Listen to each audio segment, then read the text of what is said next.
Dans cette vidéo, je vais vous montrer, on avait déjà parlé précédemment de colorants, mais là je vais aller un petit peu plus en profondeur au niveau des colorants. Qu'est-ce qu'il faut prendre? Pourquoi? Quelles sont les meilleures utilisations, etc. Alors moi je vous ai fait, là ici vous avez différents colorants. Alors vous avez des colorants qui ne sont pas obligatoirement sur le chocolat, mais c'est pour vous montrer la différence de typologie de colorant. Alors vous pouvez avoir des colorants en poudre, hein, par exemple, vous voyez, là, vous avez des colorants en poudre. Hop. Alors, je ne vais pas trop ouvrir, mais j'espère qu'on va voir. Vous voyez, des colorants en poudre.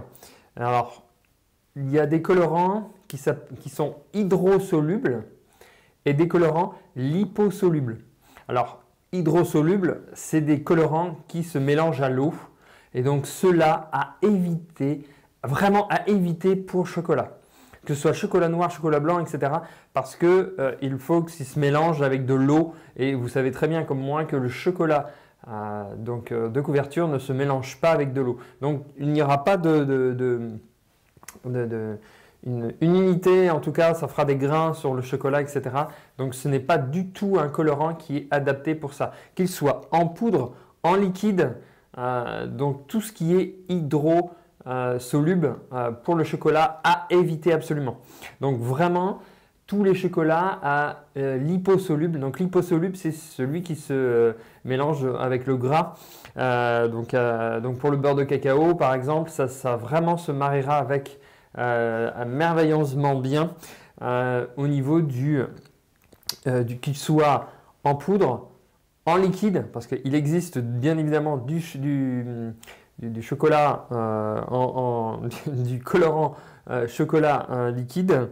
Donc c'est à base bien évidemment de beurre de cacao qui justement à la fonte permet d'avoir un colorant qui est déjà tout fait. Alors on peut trouver justement des colorants liquides qui sont déjà dosés.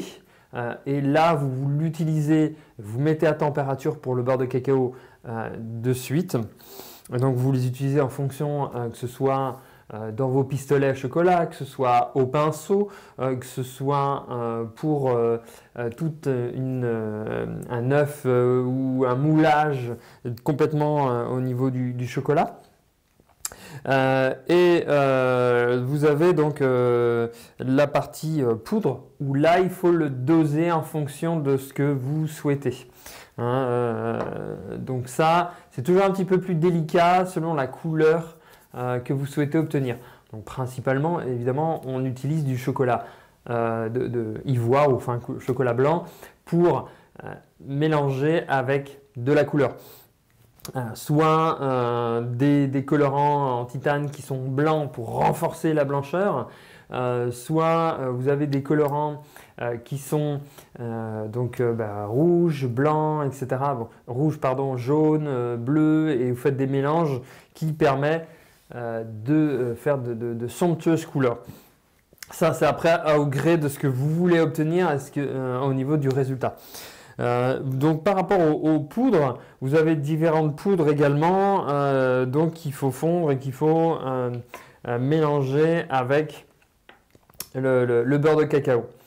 Après, en termes vous avez d'autres choses aussi. Alors là, je vois de la glu, mais la glu c'est plus la colle alimentaire, mais ça c'est plutôt pour les légumes, les fruits, ce genre de choses. Dans le chocolat, la seule colle, c'est le chocolat. Hein, donc ça, il n'y a pas photo là-dessus. Et je voulais vous montrer aussi les différents colorants en poudre qui permet, alors que ça peut être argent, ça peut être, vous voyez, or. Alors, je ne sais pas si vous voyez bien. Voilà, or en poudre. Donc ça peut permettre, alors certains colorants en poudre comme ceux-là, à la fin ou en décoration, même si c'est pour faire un petit coup de pinceau pour mettre un petit voile somptueux, etc. Ça, c'était des petites astuces de décoration pour finir des jolies pièces en chocolat. Parce qu'on verra les différentes méthodes pour colorer un moulage de chocolat avant, après, pendant la préparation. Donc ça, c'est des différentes techniques que vous pourrez utiliser selon toujours le résultat que vous voulez obtenir. Et puis peut-être aussi comment vous êtes à l'aise avec le chocolat. Voilà, donc ça, et voilà. Ensuite, vous avez aussi, alors, ce que vous pouvez faire, vous voyez, donc ça, c'est des choses qui coûtent très très cher. C'est des feuilles, alors là, c'est feuilles d'argent, vous voyez.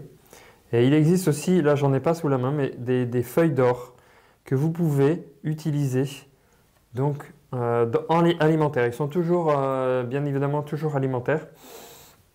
Vous pouvez utiliser, par exemple, dans les palais d'or, ou dans des décorations, dans des chocolats, etc. Différents gâteaux. Moi, je voulais vous montrer aussi les colorants que j'adore utiliser. C'est justement les Power Flowers. Les Power Flowers, c'est une technique qui est vraiment, voilà, c'est une boîte. Alors, ça existe deux typologies, plutôt des colorants alimentaires vraiment axés sur des bases non artificielles, donc vraiment naturelles. Et vous en avez d'autres qui sont plus un peu moins artificielles, mais toujours en respectant la nature. Et donc, là, par exemple, oui, ça c'est une boîte, ça se compose des 4 couleurs blanc, jaune, bleu et rouge. Et là, vous avez un peu genre des dosettes. Et là, quand vous ouvrez, vous voyez, vous avez des fleurs. Ils sont déjà dosées. Et ce qui est bien, c'est que elles sont toutes dans le même esprit. Hein, c'est des fleurs. Et je vais vous montrer. En fait, donc vous voyez, c'est très très concentré. On voit bien que c'est quand même quelque chose de très concentré au niveau des colorants. Et on va regarder même les rouges pour bien que vous voyez un petit peu la concentration. Vous voyez, là, c'est pas, là, on est vraiment sur du rouge foncé, donc très concentré. J'essaye de ne pas trop remettre sur ma main. Et là, je vais vous montrer le bleu. Et également. Hop.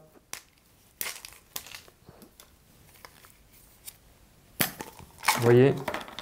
Bon. Voilà, ça c'est assez très très fort en coloration.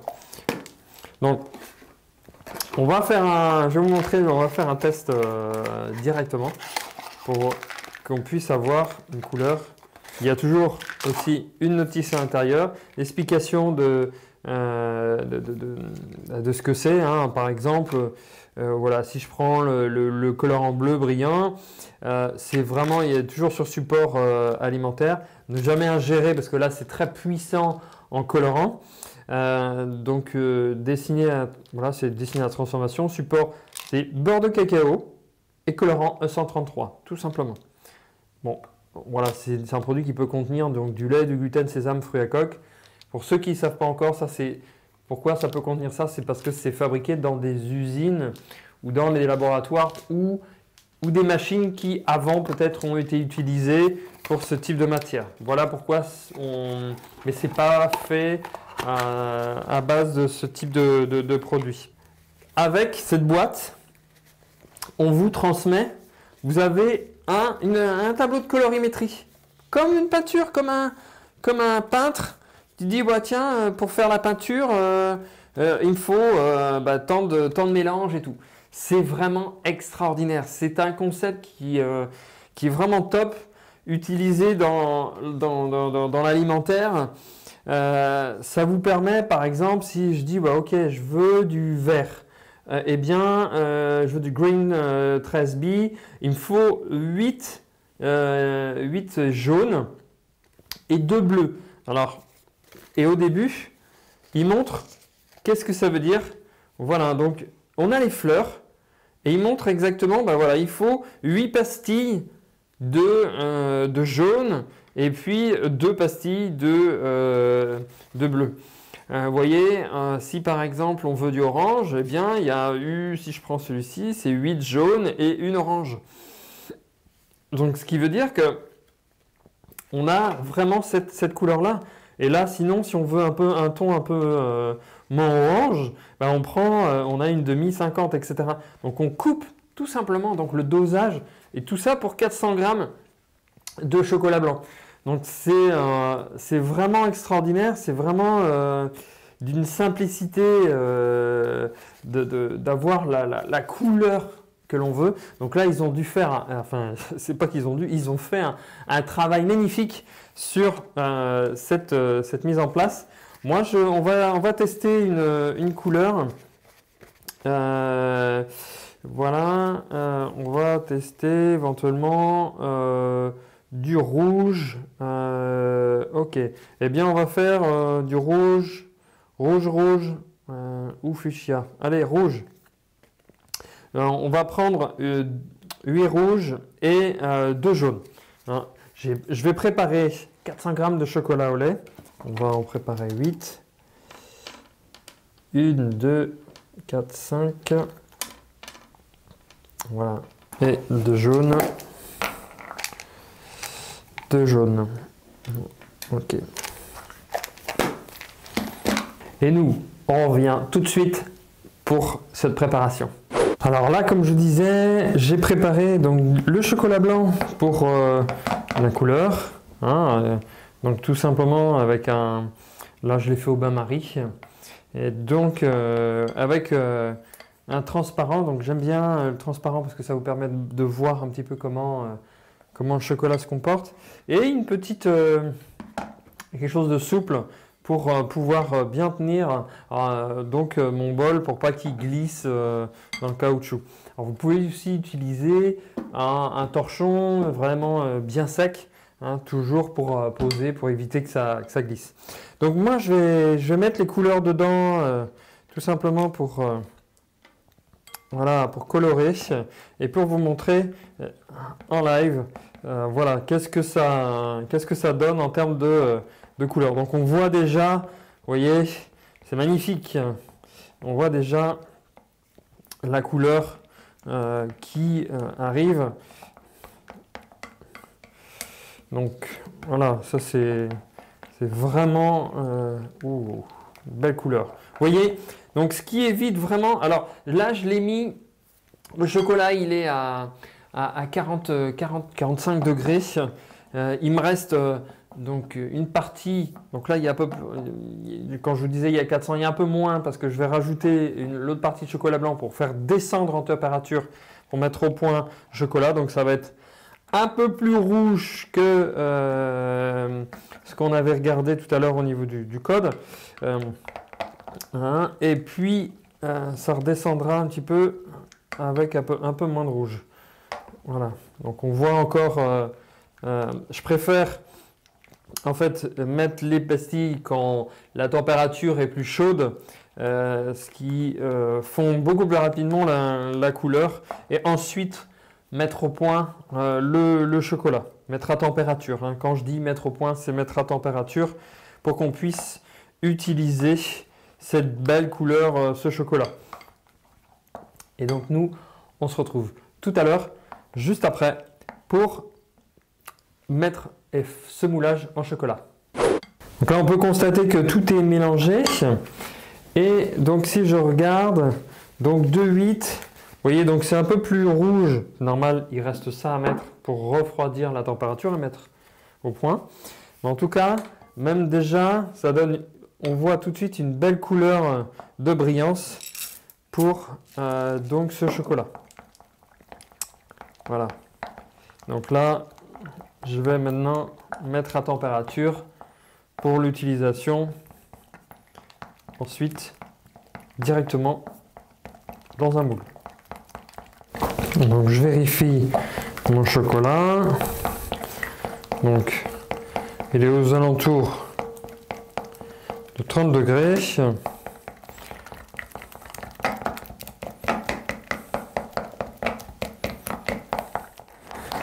Alors la couleur, hein, pour la mettre au point, c'est comme comme le chocolat blanc, le chocolat lait, entre 29 et 30 degrés. Donc j'ai préparé les moules pour l'utiliser. Alors ce qui est bien aussi, une fois que vous avez préparé donc une couleur que vous appréciez, vous aimez, et bien après vous pouvez la mettre vraiment dans des... Je vous conseille on va le faire juste après, de le mettre dans des bacs vraiment, vraiment fins comme ça, et vous le mettez en réserve, comme ça vous permettra de prendre des petits morceaux, de faire fondre et d'utiliser en fait les couleurs au fur et à mesure et pas d'utiliser vraiment tout refondre, tout refaire. Donc c'est pour ça que quand vous avez une couleur spécifique à faire, vous pouvez faire une plus grande quantité, la refroidir, ou en tout cas utiliser ce que vous avez besoin, la refroidir et puis pouvoir utiliser ensuite comme bon vous semble au fur et à mesure. Hein. Une technique pour refroidir comme vous avez pu voir dans les vidéos de mise au point de chocolat. Vous pouvez donc étaler sur le plan de travail. Vous pouvez également donc mettre si c'est du bain-marie, mettre dans l'eau froide pour vraiment chercher le meilleur rapport. Vous pouvez évidemment mélanger donc pour refroidir avec l'air ambiant. Donc voilà ce qui vous permet de refroidir le chocolat.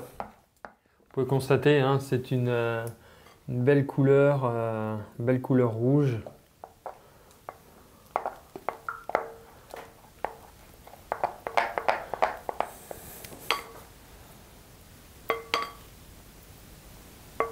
Moi, je vous conseille d'utiliser des choses qui sont déjà, des colorants qui sont déjà préconfigurés, on va dire, pour que vous puissiez plus rapidement obtenir une couleur précise, et surtout par rapport à la fonte, ce qui vous permet vraiment d'aller beaucoup plus vite. Vous voyez, alors pour refroidir, je mets un peu plus sur les bords. Donc nous arrivons bientôt à la bonne température. Voilà, hop.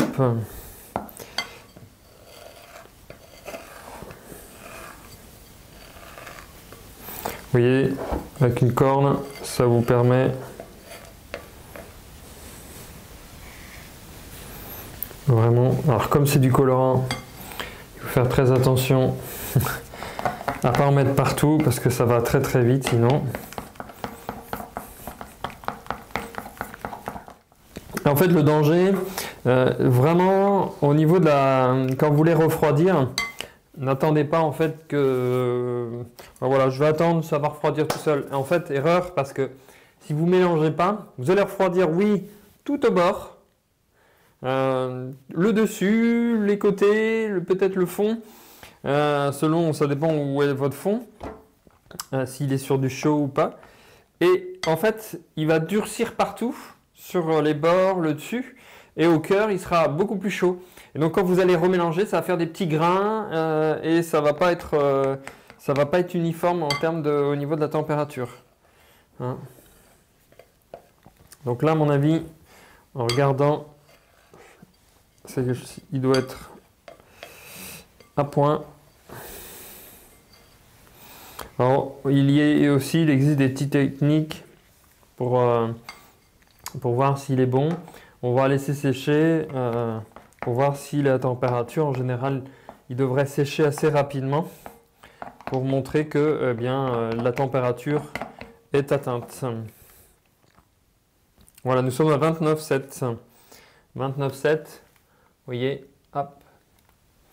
Donc, voilà, 29,4. Donc, on est bon. Et là, on peut attaquer. Vous voyez, ça refroidit bien. Là, on voit que ça commence à refroidir. Donc là, j'ai pris les cœurs et j'ai pris un pinceau. Alors, technique du pinceau. Donc maintenant, il va falloir aller assez vite par rapport à la couleur. Et je peins comme un peintre. Vous voyez, je peins partout en rouge. Et j'en mets vraiment partout. Voilà. Vous voyez, j'essaye, ce qui est évité, vraiment jusqu'au bord, sans en mettre partout sur la plaque. Mais vous voyez comme je fais, je monte vraiment jusqu'au bord. Voilà. Comme pour ce que je vous ai montré sur les autres vidéos de moulage. Donc moi j'aime bien cette technique du pinceau parce que ça permet vraiment de mettre du chocolat en fait partout. Alors là je vais refaire un tour juste après et là j'ai envie vraiment de faire un effet de pinceau très rouge, pas une grosse quantité mais vraiment rouge. Un effet de pinceau, vous voyez, ça peut être un effet de pinceau vraiment à l'indienne, on va dire, et des effets de pinceau qui sont assez souples. Vous voyez, je n'ai pas retrempé pour vous montrer vraiment ce qu'on peut faire. Donc là, j'ai fait vraiment un seul coup de pinceau. Là, je n'ai pas retrempé mon pinceau et j'ai fait des effets très légers. Et là, je vais tapoter, on va dire moucheter. Vous voyez? Partout. Alors vous n'êtes pas obligé de le faire partout, mais je vais vous donner justement cet effet-là. Vous voyez? Différents effets. Je vais refaire, là, vous voyez, ça commence vraiment à refroidir. Je vais attendre un petit peu et je vais vous montrer. Sur les cocottes, je vous ai préparé les cocottes. Hop. Il y avait un petit chocolat. Et là, c'est vraiment de la décoration sur... Alors, j'ai pris un tout petit pinceau alimentaire pour faire eh bien, la crête. Hop. Voilà. Comme de la peinture. On y va tout doucement. Et on fait la partie que l'on désire. Voilà. Et vraiment mettre quelque chose de plein pour pas que ce soit...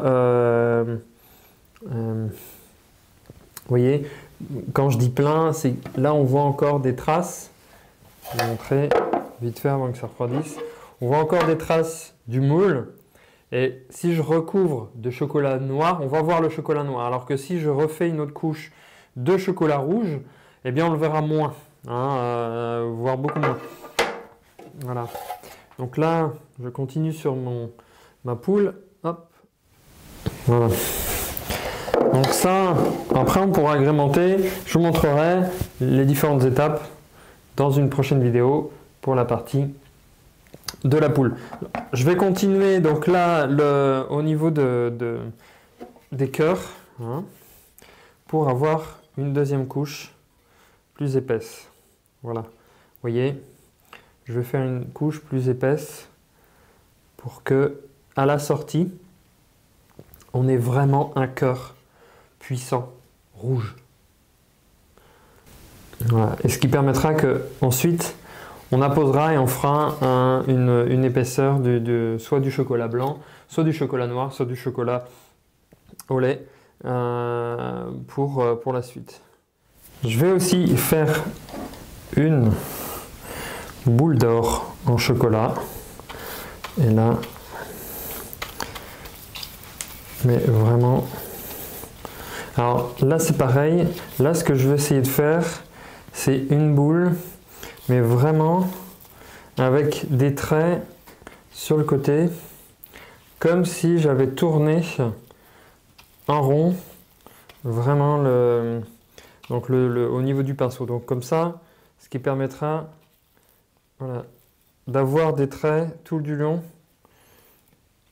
au niveau de la régularité. Là, je vais laisser juste une couche et je ferai en chocolat blanc. Alors, je fais tout de suite, voilà, pour bien qu'il y en ait partout, parce que là, vous voyez, le moule est un peu en plastique. Mais on va verser tout le reste dans un bac en plastique pour que on puisse après reprendre les couleurs et mélanger plus facilement. Donc moi j'ai pris un bac plastique démoulable alimentaire qui nous permet voilà, de pouvoir tout verser. Et là je vais verser sur ce côté-là, tout simplement parce que ça évitera d'en mettre un peu partout. Vous voyez.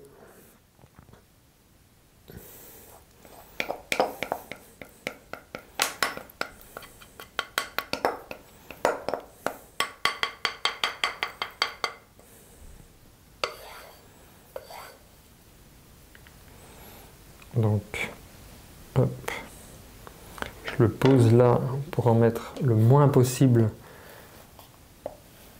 partout. Vous voyez, et j'ébarbe tout le chocolat pour ne pas en louper. Vous pouvez ensuite donc laisser refroidir. Je vous montrerai une technique avec le couteau pour que vous puissiez après facilement découper et faire fondre. À tout de suite. Voilà, je vais vous montrer en fait par rapport à ça, ça commence, vous voyez, à refroidir. En fait, tout simplement, vous faites des séparations qui permettra bien, en fonction de ce que vous avez besoin, voilà, vraiment couper plus facilement. Voilà. Vous pouvez même, vous aurez pu faire un petit peu, attends. Voilà. Pour l'ébarbage, comme je disais tout à l'heure, donc vous prenez le dos et tout simplement, très délicatement, vous effleurez le moule pour enlever le surplus. Voilà.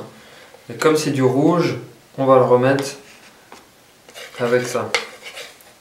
Pour toujours, en fait, garder, vraiment pas gaspiller, garder vraiment ce qu'on peut récupérer. Hein, parce que c'est vrai que les colorants coûtent assez cher. Voilà pour la couleur en tout cas. Ça permet de vous transmettre et comprendre justement la première étape. Donc une couleur, comment elle se fait, comment elle se mélange, comment on arrive à obtenir donc cette couleur là, et ensuite comment simplement on l'utilise. Vous verrez les différentes étapes par la suite. Vous pourrez mélanger les couleurs, vous pourrez agrémenter différents moulages, etc., etc. C'est ensuite libre à votre créativité. À très vite.